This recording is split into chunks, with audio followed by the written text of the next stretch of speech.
और दोस्तों साथ साथ यही बता दूं भाई, आप लोगों के कहने मैंने टेलीग्राम चैनल भी ओपन कर लिया है, फ्री भी है पेड भी है, तो जो भी ज्वाइन करना कर लो। लगातार अपडेट शेयर कर रहा हूँ मैं फ्री वाले के अंदर भी, चार्ट भी पोस्ट करते रहता हूँ, आपको ट्रेड भी मिलेंगे उसके अंदर। तो फ्री वाला करना है, फ्री वाला कर लो, आपको समझ में आ जाएगा। ऑप्शन ट्रेडिंग वगैरह करते हो तो भाई 1-2 महीने ज्वाइन करके देखो फ्री में, आपको समझ में आ जाएगा किस लेवल का एनालिसिस मिल रहा है टेक्निकल बेस पे। और साथ साथ पेड वाले तो देखो कर ही रहे हैं प्रॉफिट, उसमें कोई डाउट वाली बात नहीं है। सो बहुत इंपॉर्टेंट है, ऑप्शन ट्रेडिंग में बहुत ज़्यादा आपकी हेल्प होने वाली है।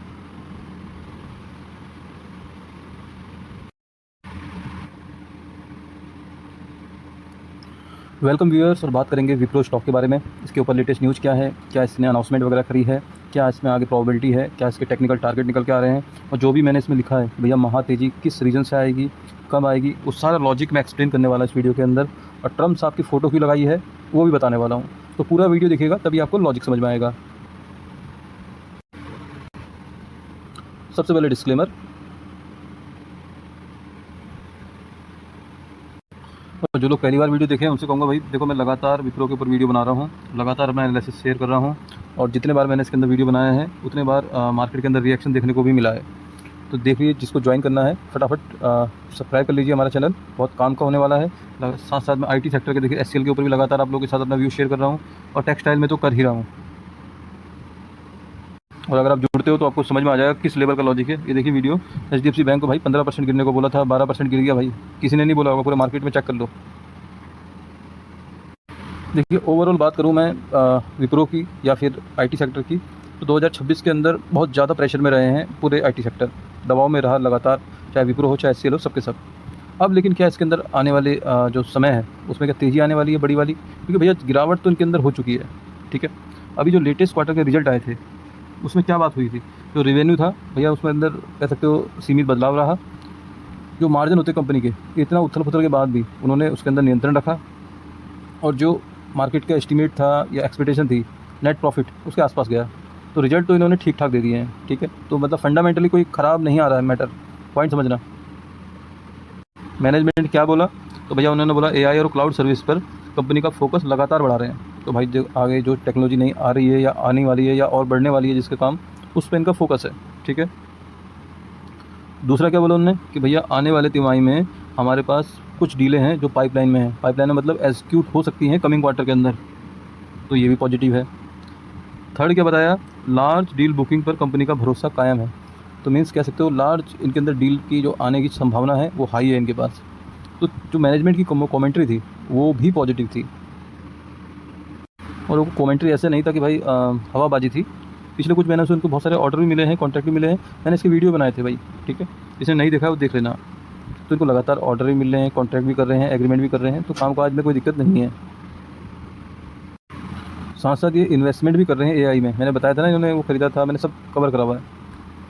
और क्योंकि भाई अब जो ओवरव्यू निकल के आ रहा है, बड़े बड़े कह सकते हो जो मार्केट एक्सपर्ट हैं वो कह रहे हैं भैया आने वाले टाइम में AI से रिलेटेड जो सर्विसेज हैं उनके अंदर ग्रोथ आने की संभावना है। सो ओवरऑल जो आउटकम निकल के आया था Q1 का वो पॉजिटिव साइड था। हालांकि ग्लोबली सेंटीमेंट ऊपर नीचे, डिमांड ऊपर नीचे हो रही है, उसकी वजह से सारा IT सेक्टर अभी प्रभावित है। अभी कोई बड़ी रैली नहीं आ रही है। सो हो सकता है थोड़ा बढ़े फिर घटे, ये पॉसिबिलिटीज़ हैं जब तक कह सकते हो स्टेबिलिटी नहीं आती है। तो मीन्स रिजल्ट का आउटकम पॉजिटिव रहा।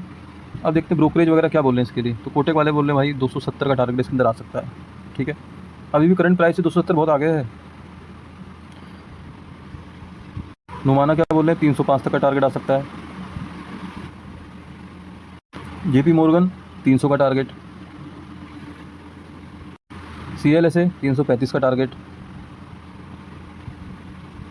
मोतीलाल ओसवाल 330 का टारगेट, जेफरीज 340 का टारगेट। सो ओवरऑल मैं समरी की बात करूं तो भैया कोटे की है जिसने 300 से कम के टारगेट दिए हैं, बाकी सब ने 300 के ऊपर के टारगेट दिए हैं। तो क्या समझ में आई, इतने बड़े जो इन्वेस्टर कह लो या एक्सपर्ट कह लो या जो भी है म्यूचुअल फंड वाले कह लो, जो आपको समझ में आए, ये सब 300 का टारगेट मान के चल रहे हैं। अभी स्टॉक 200 के भी नीचे है, और जो इसके अंदर निकल के आ रहा है इनके टारगेट वो मिनिमम 270 है। तो क्या समझ में आया कि भैया स्टॉक के अंदर पोटेंशियल है अप साइड जाने का, ये तो क्लियर दिख रहा है। अप साइड जा क्यों नहीं रह पा रहे, या सस्टेन क्यों नहीं कर पा रहे, या बड़ी लंबी तेज़ी रैली क्यों नहीं आ पा रही है, उसके पीछे सीधे सीधे US है। लगातार US, ईरान, रसिया, यूक्रेन ये सब चालू है। ठीक है, कहीं कहीं पाकिस्तान भी चालू है। तो जब तक ऐसे अनसर्टिनिटी रहेगी तब तक कह सकते हो कि भाई मार्केट नहीं जाएगा ऊपर। जैसे ही ये न्यूज़ निकल के आएगी जिस दिन कि भाई ईरान वाले शांत हो गए, मामला अब सेटलमेंट में जा रहा है, अब सीज़ फायर वगैरह कर रहे हैं, वहीं रसिया यूक्रेन की लड़ाई बंद होती है, तो भैया फिर फट जाएंगे। आईटी स्टॉक सबसे ज़्यादा तेज़ी रैली करने वाले हैं।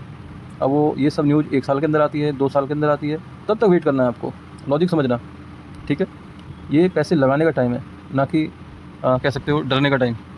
जितना डिप में मिले भाई, इन्वेस्टर को काम यही होता है, तो मौका देखता है कि कब नीचे आएगा, कब मैं खरीदूँगा, ठीक है। अभी रिसेंट में क्या हुआ है, तो यूएस जो सेनेट है, उनकी संसद कह लो, जैसे हमारे वहाँ होता है, तो वहाँ उन्होंने रसिया के ऊपर एक सैंक्शन बिल आगे बढ़ा दिया है भैया। और वो मोटा मोटा मान के चलें 86 पॉजिटिव और 12 वोट नेगेटिव साइड। तो ट्रम्प को मजबूत जीत भी मिली है इसमें, और इनका मेन पर्पस है भैया रसिया के और प्रेशर क्रिएट करना, ठीक है। और इसकी वजह से न्यूज़ वगैरह निकलने भी आई थी भाई, ये जो 100% टैरिफ वाला प्लान है, उससे सबसे ज़्यादा फ़र्क इंडिया और चाइना को पड़ेगा, क्योंकि ये लगातार ख़रीदारी करते हैं रसिया के साथ। जाहिर सी बात है भाई, फ़र्क तो पड़ेगा। क्या तुरंत पड़ जाएगा फ़र्क, वो नहीं कह सकते। अभी इसके अंदर थोड़ा कानूनी प्रक्रिया वगैरह बची है। अभी फाइनल जो कह सकते हो निष्कर्ष निकलना है, क्या पता कुछ इसके लिए भारत के लिए कुछ अलग से प्रोविज़न बन जाए, कुछ कह नहीं सकते अभी, जब तक ये पूरी तरह फाइनल नहीं होता है। और अगर लागू हो जाता है, टर्म्स ऑफ इंडिया पे भी लगा देते हैं, तो जाहिर सी बात है फ़र्क पड़ने वाला है। और ये सारी कंपनी लिखी है, चाहे IOC हो, BPCL हो, रिलायंस हो, नायरा हो, सब पे फ़र्क पड़ेगा। क्रूड ऑयल का रेट बढ़ जाएगा, पेट्रोल डीजल बढ़ जाएंगे, सब में फ़र्क पड़ेगा। तो जाहिर सी बात है IT के अंदर ही पड़ेगा, लेकिन IT के अंदर डायरेक्टली उतना नहीं पड़ेगा, बट डॉलर रुपया के जो रेट ऊपर नीचे होंगे उसका फ़र्क सीधा IT पे आएगा। और बैंकिंग सेक्टर में तो देखो, हर किसी न्यूज़ का असर बैंकिंग सेक्टर में जाके पड़ता है, और बैंकिंग सेक्टर ऐसा सेक्टर है कि भैया वो हर बिजनेस से लिंक है, तो जाहिर सी बात है IT सेक्टर में भी फ़र्क पड़ेगा। तो यूँ कह सकते हो कि ये जब न्यूज़ आएगी भैया, यही एक ट्रिगर होगा जो मार्केट के अंदर कह सकते हो एक बड़ी गिरावट ले आएगा। जिस दिन ट्रम्प साहब ने अनाउंस कर दिया, उस दिन बड़ी गिरावट हो सकती है कभी भी। तो ये अनिश्चितता बनी हुई है मार्केट के अंदर कि भैया ये कब करेंगे या नहीं करेंगे, ये एक थोड़ा हमेशा रहेगा। इसके लिए दिमागी तौर पे तैयार रहो कि कभी भी ट्रम्प साहब का भरोसा नहीं है कि कब रात को आके अनाउंस कर दें कुछ भी। तो ये वाला जो बिल पास करवा रहे हो, ये चिंता का विषय है, खासतौर पे इंडिया मार्केट के लिए।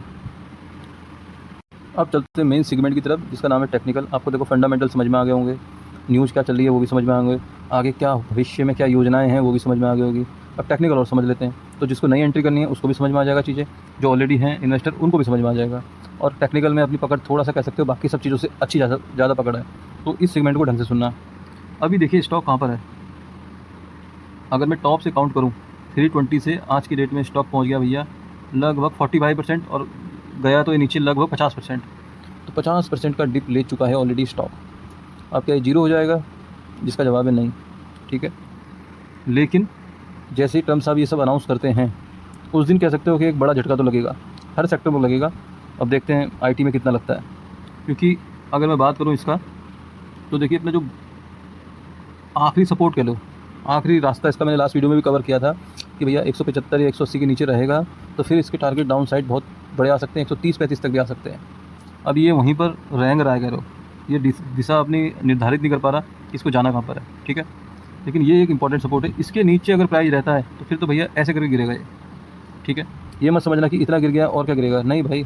शेयर का जब मोमेंटम के साथ जाता है, जब गिर रहा है तो भाई गिरता जाएगा, जब बढ़ रहा है तो बढ़ता जाएगा, ठीक है। तो ये न्यूज़ हमेशा ट्रैक करते रहना, ये वाली, ठीक है। अब इसके अंदर कुछ पैटर्न वगैरह बन रहा है नहीं बन रहा है, उसकी बात करते हैं। अगर किसी ने इसके अंदर ऑलरेडी एंट्री कर चुके हैं, तो मैं आपको एक लेवल बताऊंगा। देखिए ये लेवल तो यहाँ पर दिख ही रहा है कि ये एक इसका सपोर्ट था, ठीक है। ये डेली चार्ट है, मैं मंथली भी दिखाऊंगा आपको, बहुत चीज़ समझाऊंगा, चिंता मत करो। अब मंथली क्या, मैं आपको पहले डेली में समझा देता हूँ कि क्या लॉजिक बन रहा है। देखिए एक यहाँ पर दिख रहा है ब्रेकआउट फेल वाला सिनेरियो, ये मीन्स इसके नीचे गया ये, फिर इसके ऊपर आ गया, यही तो दिखा रहा है।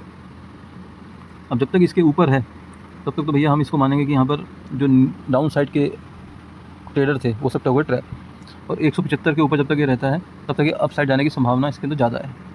क्या 175 के नीचे ये आ सकता है? बिल्कुल आ सकता है। अब इसका जो सपोर्ट काउंट होगा वो होगा 170।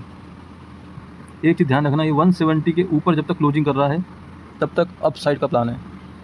अगर मैं लेमेन वाली भाषा में कहूँ कि करना क्या है इसके अंदर, तो देखिए अभी 180 के आसपास है, 180-85, ये इसका एक बाइंग बॉक्स है। नीचे आए तो खरीदो, फिर ऊपर जाएगा थोड़ा सा रेंज बना सकता है, जैसे अभी बना रहा है, तो 170 के आसपास इसको ऐड कर सकते हो, तब तक 170 के ऊपर है। समझ के बाद अब मैं इसका मंथली चार्ट देखता हूँ।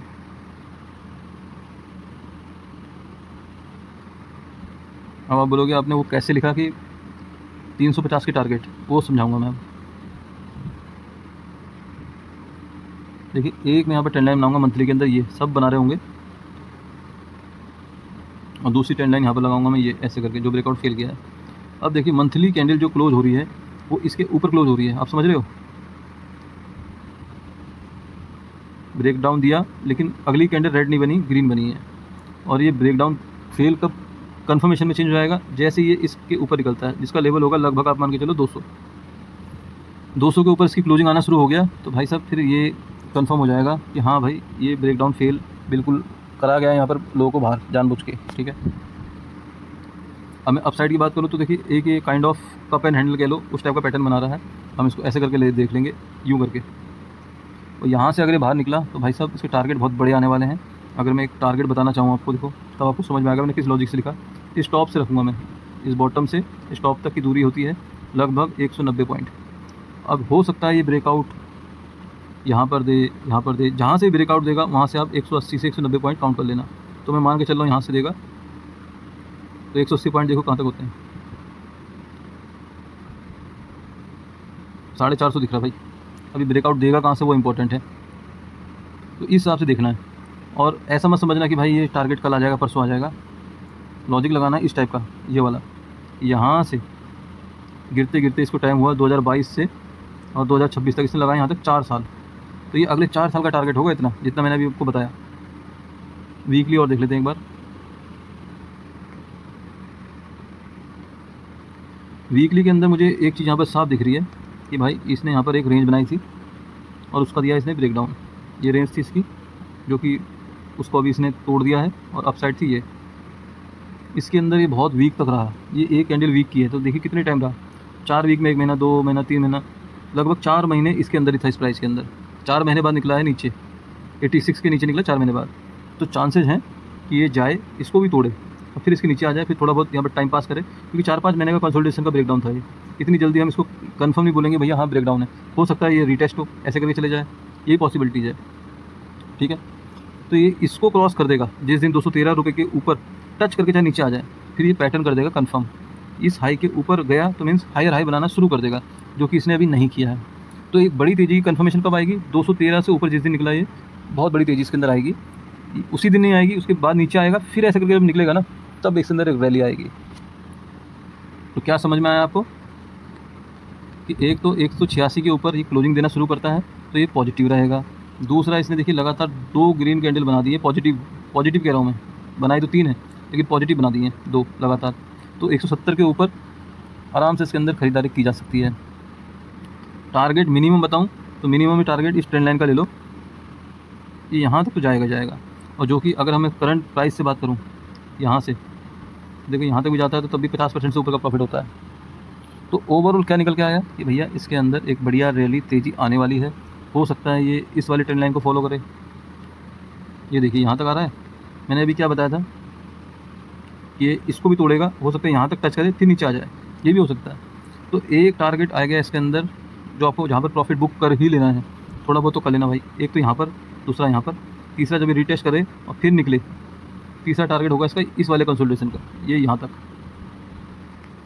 तो अभी फ़िलहाल मुझे इतना ही टारगेट मैं इसका अंदर बता के चल रहा हूँ कि भैया 270 तक का टारगेट इसके अंदर आ सकता है कम समय के अंदर। लॉन्ग टर्म का भी बता दिया मैंने 4-4.5 साल का, शॉर्ट टर्म का 270। तो बात समझ में आया तो वीडियो को लाइक, चैनल को सब्सक्राइब जरूर करेगा। मिलते हैं नेक्स्ट वीडियो में, थैंक यू वेरी मच। और दोस्तों साथ साथ यही बता दूं भाई, आप लोगों के कहने मैंने टेलीग्राम चैनल भी ओपन कर लिया है, फ्री भी है पेड भी है, तो जो भी ज्वाइन करना कर लो। लगातार अपडेट शेयर कर रहा हूँ मैं, फ्री वाले के अंदर भी चार्ट भी पोस्ट करते रहता हूँ, आपको ट्रेड भी मिलेंगे उसके अंदर। तो फ्री वाला करना है, फ्री वाला कर लो, आपको समझ में आ जाएगा। ऑप्शन ट्रेडिंग वगैरह करते हो तो भाई 1-2 महीने ज्वाइन करके देखो फ्री में, आपको समझ में आ जाएगा किस लेवल का एनालिसिस मिल रहा है टेक्निकल बेस पे। और साथ साथ पेड वाले तो देखो कर ही रहे हैं प्रॉफिट, उसमें कोई डाउट वाली बात नहीं है। सो बहुत इंपॉर्टेंट है, ऑप्शन ट्रेडिंग में बहुत ज़्यादा आपकी हेल्प होने वाली है।